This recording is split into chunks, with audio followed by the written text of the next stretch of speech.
I can only assume that we've all been to those forums where nerdy, mouth-breathing neckbeards speculate endlessly about, like, who would win, man? Samurais or knights? It's an obvious historical fact that the katana is the best sword ever made. Actually, dude, the Japanese had piss-poor iron. That's the only reason they folded the steel so damn much, dumb. Oh, how would you know? Anyway, the Bushido lifestyle is incomparable. Yeah, we've all seen that before. So, don't you wanna live it? For Honor is every medieval combat forum dweller's wet dream, plus Vikings, and it's a MOBA, and a fighting game, and a dueling game, and a massive multiplayer fight of 3 factions, all engaged in pitched battles. Honorable duels, like countless times in history. David and Goliath, Achilles and Hector, Arthur and Lancelot, Obi-Wan and Darth Vader, right? Right? Wrong! More like David and Goliath and Hattori Hanzo all on your ass all day, all night. 1v1? Nah, 2v1, 3v1. Die, die, die. 4v1. Death, cliffs, more death, disconnects, death, death, death, lag, matchmaking errors, death, incompetent teammates, and death. And maybe at some point this game will actually be fun. That's like hour 1. Hour 1 of this game is brutal, and you're gonna find out pretty quickly whether For Honor is what you expected or not.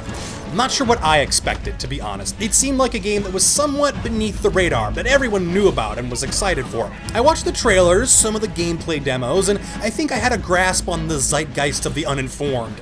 A vague notion that was an epic game with some kind of martial combat mechanic, that you could be a dude slashing through hordes of other dudes and also fight other players in armed combat, and that alone was enough for me to pick up a copy on launch day.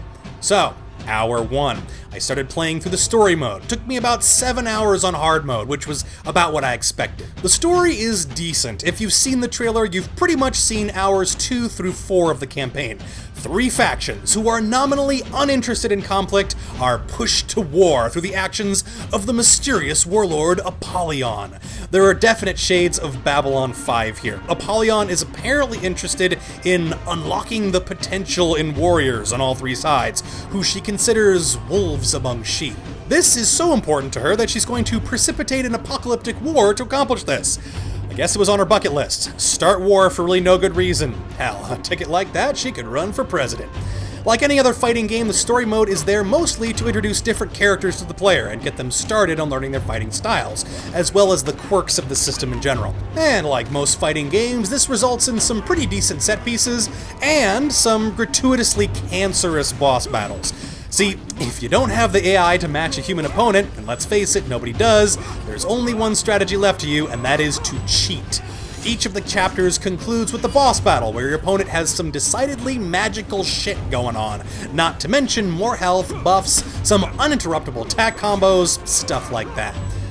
Oh, do we feel like we're playing a real-time event yet? To fight their cheese, you're gonna have to come up with some cheese of your own, and ironically, this is an exactly perfect training method for the multiplayer, but we'll get to that in a second. The single-player campaign was a nice little diversion, and a lot of work was obviously put into it. It will, however, involve people in helmets shouting at each other for about 7 hours. And as long as you're cool with all your story development being delivered like this, you'll be fine. The story mode is not the main attraction, however. Multiplayer is what you got For Honor for, and now that you've been versed on at least 9 of the 12 characters in the roster, it's time to start dueling dudes. Domination mode, that seems like where the game is the most fully featured. You've got the fighting and the dueling, but then you've got to make sure you capture different command points, and on top of that, there are these AI fighters who are spawning and then meeting in the middle of the field, and those are basically creeps, which you can kill for XP, and for these match points used to unlock special abilities. So Domination mode is the advertised mix of fighting game, dueling game, and MOBA. This is the main event of For Honor, where the most people are playing and where the game is the most unique. Ooh, right. Fighting 2 people at once is not that hot. See, the system is really based around 1v1 combat, and it works phenomenally well at that. When it comes to 2v1 or 3v1 or, God forbid, 4v1, you're basically boned. When you're fighting two dudes, the controlled trinary does let you block attacks from a second person by blocking in the direction of that player. But all those attacks he sends at you are basically free, with almost no penalty of retaliation, unless you turn and start fighting the other guy, which you're not going to do, because your only hope of surviving the encounter is to kill one dude first, and to do that, you're probably going to have to focus down, leaving your flank open for, you guessed it, the honorless thrall nipping at your heels. The two things, other than either avoiding 2v1s to begin with, or running away when you're in them, to try and balance out the 2v1s are ledges and the revenge system. Now, I'll admit I don't fully understand how revenge works, and I've seen Hamlet a half a dozen times, so it's not for lack of trying, but it looks like you build up a meter by blocking attacks, and when you fill the meter, you get to go Super Saiyan, gain resistance, extra health, a bit of extra damage, and anybody who is taking a swing at you at that moment will get thrown on their ass. I appreciate that this exists, but I wish it was slightly more powerful. As it is now, smart attackers would just hold off the extra 20 seconds it takes for revenge to cool off, and then keep pressing. It seems for the most part to be a delay rather than a counter. Ledges are great for quickly evening the odds in 2v1, but in 1v1, they're goddamn annoying. What better mechanic to add to a fighting game than something that will instantly make one guy win? I don't feel good when I ledge a dude, and I certainly don't feel good when I get ledged. It feels like the ultimate balance breaker, like that could have been a good fight, but oops, guess not. The maps are specific to game type, it seems, but there's some of the 4v4 deathmatch maps that are shared with the 2v2 and 1v1 pools, and a lot of these maps look right out of a goddamn wuxia movie. But I can't fly, if you haven't noticed. I don't see why the maps which are marked out for 2v2 or 1v1 duels are so devoted to ledge space. I get that it's a mechanic of the game, and therefore you gotta have some space dedicated to exploring that particular mechanic, but seriously, half the time in a 1v1 match, one or the other guys will move to an area that has no ledges, which are rare, and wait for the other dude to follow them there and then have their fight. This is where I'll officially have to separate my personal distaste for a mechanic from how it actually functions. I don't like ledging or any instant win tactics in this kind of game, and I personally think that if a decent-sized portion of your player base actively avoids the mechanic altogether, it might be a time to rethink some aspects of it. Objectively, however, I can see how it enriches the game overall. Might be a necessary evil to allow players getting gang-fucked to turn tides, and for some other players it might be fun one way or another.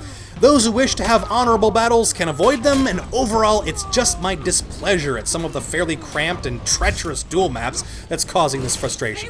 When it's just you versus another guy, the game starts feeling a lot more like a fighting game. There are 12 characters, and they all have their own movement speeds, attack damages, and special move lists. I started off maining the Conqueror. I'm usually a big defense guy, and I wanted to see how this particular system dealt with characters focusing on defense and retaliation. He's good. Really, very good, actually. And apparently, and I swear to God, I did not know this when I picked him, you can build an infinite attack chain with him. That plus, he can block pretty much everything, but he's not very mobile, and he doesn't attack very fast. Like a lot of the other slower characters, he's vulnerable to stun attacks, and if you do a thing at the same time another character starts doing a thing, that other guy is probably going to finish first. I really like this character, and there's a few more I want to try out. I've been playing around without much success with the Lawbringer, and I really want to try out the Samurai Orochi, because he's good with counterattacks. There's also characters who focus on fast attacks, one which harass, ones which disable really well, one for every attack or defense style, and as far as I can tell, there aren't really any overpowered classes. The whole system is balanced out really well, and it's fun to play. Other than ledges, 2v1s, and occasional lag issues, when I do lose, I can see exactly how I lost and how I can improve. So I made it past hour 1, to say the least. I've played enough of the game where I'm comfortable in the shoes of the character I'm maining. I know some of the other characters and kind of what to expect from them. I've learned to avoid 2v1s, if at all possible, how not to get snuck up on, and which characters have trickier movesets. The core of the game's multiplayer experience is solid. Almost everything surrounding it is solid. Gold, piss, pure urinal cake. The matchmaking is clumsy and slow. It takes about 5 minutes of staring at my character in epic poses until I actually get into a game. Once there, there's about a 25% chance that the game is going to crash because of a server migration, connection error, or just plain old bugginess.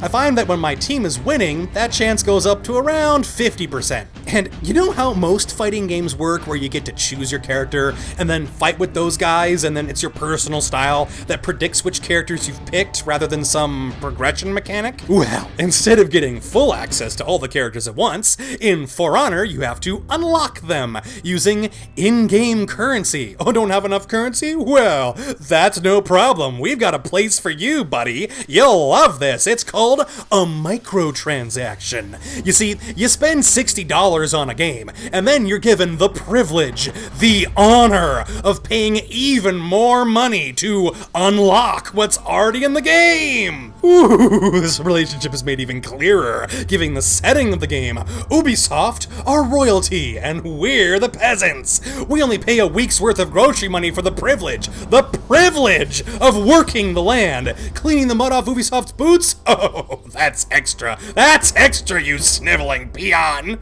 Okay, so there's microtransactions, but this is a competitive game. It's not like they affect gameplay or anything, right? Wrong! Again, wrong! See, you can earn steel by playing in matches, and then in those matches you can unlock equipment, which gives different boosts and bonuses like extra damage or shorter cooldown times and abilities, and you can upgrade these items using steel, which of course you can buy, and you can buy boosts, which increase your resource game, including loot drops for steel. That, ladies and gentlemen, is called pay to win. Actually, let me step down from that slightly. To be 100% fair, the loot is typically balanced so that any boost you get, speed or damage, is countered by a decrease to an equally useful stat.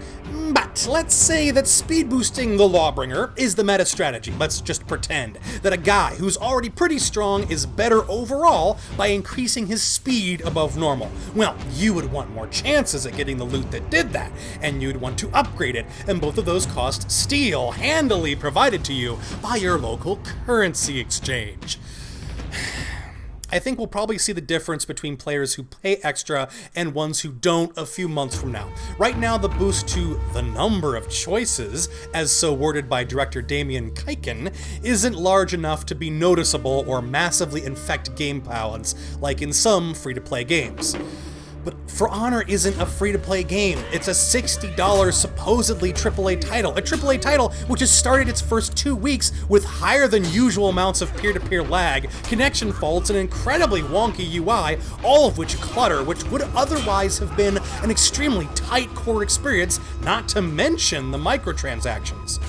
For Honor is, like our largely inaccurate fantasies of medieval knighthood, somewhat muddied upon close inspection. Broadly, however, it's quite fun. If you like chaotic throwdowns with hundreds of on-screen opponents and death just around the corner, For Honor's got that. If you like tight duels with very well-balanced characters using a unique combat system, For Honor's got that. It has all the hallmarks of a modern AAA title, including beautiful graphics, pitch-perfect sound design, finely tuned controls, and broke-as-a-joke matchmaking, cluttered UI, and insidious microtransactions. As such, I wouldn't pay $60 for this game again, given the choice. Like many of Ubisoft's titles, many of the problems that I experienced this week will probably be gone or improved 3 months from now. And a year from now, we'll probably see the game as it was meant to be played, as it should have been at launch. Don't reward this practice. Buy For Honor at $40 or $30. That's how much I would price its current worth at. And maybe 4 months down the road, we'll see some paid DLC, which would round out that $60 price point and make it that smooth experience that all of us neck-bearded forum dwellers deserve.